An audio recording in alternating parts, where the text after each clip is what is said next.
और क्या आपको पता है कि उरी में 3 मिनट में 17 ग्रेनेड्स गिराकर पाकिस्तानी टेररिस्ट ने हमारे देश के लिए लड़ने वाले 19 जवानों को बेरहमी से मार दिया था। लेकिन इस खौफनाक मंजर का बदला इंडिया ने पाकिस्तान के 7 लॉन्च पैड तबाह करके 35 से 70 टेररिस्ट की लाशों का ढेर खड़ा कर सिर्फ 4 घंटों में ले लिया। पर हमारा इंडिया सिर्फ दुश्मन को जवाब देना ही नहीं जानता, बल्कि 2016 में इंडिया ने पाकिस्तान हमले के बाद अपनी छाती ठोककर हमारे बॉर्डर पर दुश्मन यानी पाकिस्तान को फोन करके इस हमले की खबर दी और इसका खुलासा पीएम मोदी ने खुद एक इंटरव्यू में किया था। मैंने हमारे अफसर जो इसको ऑपरेट कर रहे थे उनको कहा कि आप हिंदुस्तान को पता चले उससे पहले, मीडिया वहां पहुंचे उससे पहले पाकिस्तान की फौज को फोन करके बता दो। पर सिर्फ उरी ही नहीं, उसी के तरह पुलवामा अटैक में मारे गए 44 जवानों की लाशें देखकर जो पूरा भारत रो पड़ा था, तब हमारे इंडिया के ऑपरेशन बंदर ने दुश्मन की ईंट से ईंट बजाकर पाकिस्तान में ऐसे धमाकों की गूंज फैला दी थी जो आज भी सुनाई देती है। लेकिन आज मैं आपको उस सर्जिकल स्ट्राइक के सच से भी वाकिफ कराऊंगा in our today's video title surgical strike done by Indian government. Uri surgical strike.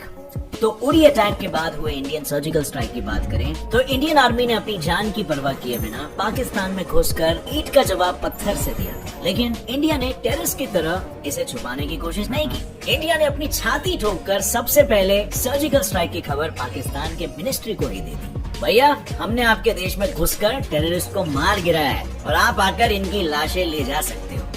कि आज रात हमने ये किया है, ये लाशें वहां पड़ी होगी, तुम्हें समय हो तो जाकर के ले आओ।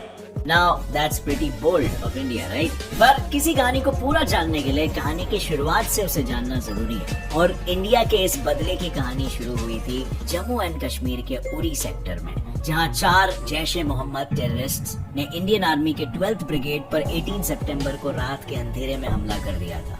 ये हमला रात के 5:30 बजे करने वाले कायर टेररिस्टों ने 3 मिनट में सोते हुए इनोसेंट जवानों पर 17 ग्रेनेड्स को गिरा कर किया था, जिसमें हमारे 19 जवान शहीद हुए थे। साथ ही करीबन 20 जवान घायल हो गए थे। और शहीद होने वाले जवानों में डोगरा रेजिमेंट 10 बटालियन के 3 जवान और बिहार रेजिमेंट 6 बटालियन के 16 जवानों की जान जा चुकी थी। ग्रेनेड के धमाकों से 150 मीटर के रेडियस में फैली आग, जिसमें झुलसकर 13 जवान मारे गए थे और कईयों को बहुत चोट आई थी। ऐसे में अपने जवानों को मरता हुआ देखकर भी बाकी जवानों ने हिम्मत नहीं हारी और इस दौरान चली 6 घंटे की फायरिंग में इंडिया के जवानों ने जैश-ए-मोहम्मद के 4 ही टेररिस्ट की लाशें बिछा दी। लेकिन हमारे भारत के बेटों को खोने का दुख इन 4 कायर टेररिस्टों को मारकर कम नहीं हुआ था, क्योंकि ये बात इंडियन गवर्नमेंट, हमारे आर्मी और इंडिया के लोगों को समझ आ चुकी थी कि जब तक पाकिस्तान के टेररिस्टों को उनकी ही भाषा में जवाब न दिया जाए तब तक वो सुधरेंगे नहीं।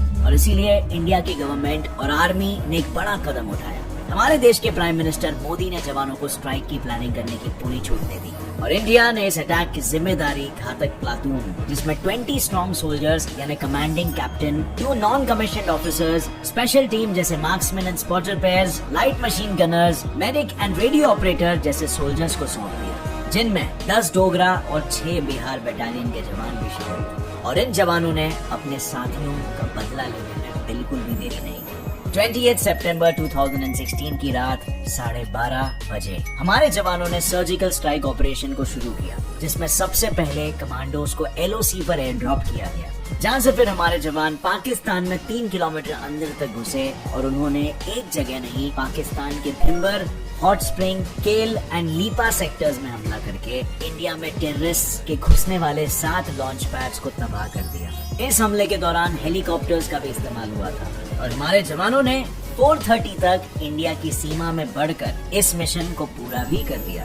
साथ ही जैसे मैंने बताया था, इस हमले में 35 to 70 टेररिस्ट मारे गए थे। वही हमारे सारे ही जवान सही सलामत लौट आए, जिसके बाद इंडिया के इस बड़े कदम का सम्मान इंडिया के लोगों ने ही नहीं, दूसरे देशों ने भी किया था। और हमारे देश के डिफेंस मिनिस्टर राजनाथ सिंह ने तो इस मिशन के बाद ये तक कहा था कि इस सर्जिकल स्ट्राइक से दुनिया को ये क्लियर मैसेज मिलता है कि हम हमारे यहाँ और बॉर्डर के पार जहाँ भी जरूरत पड़े टेररिस्ट को खत्म कर ही रहेंगे।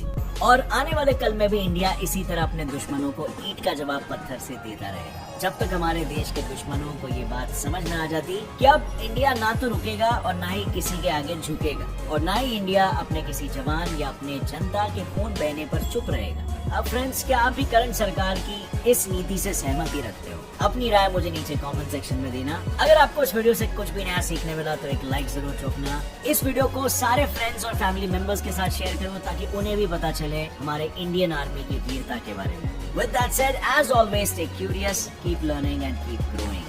जय हिंद।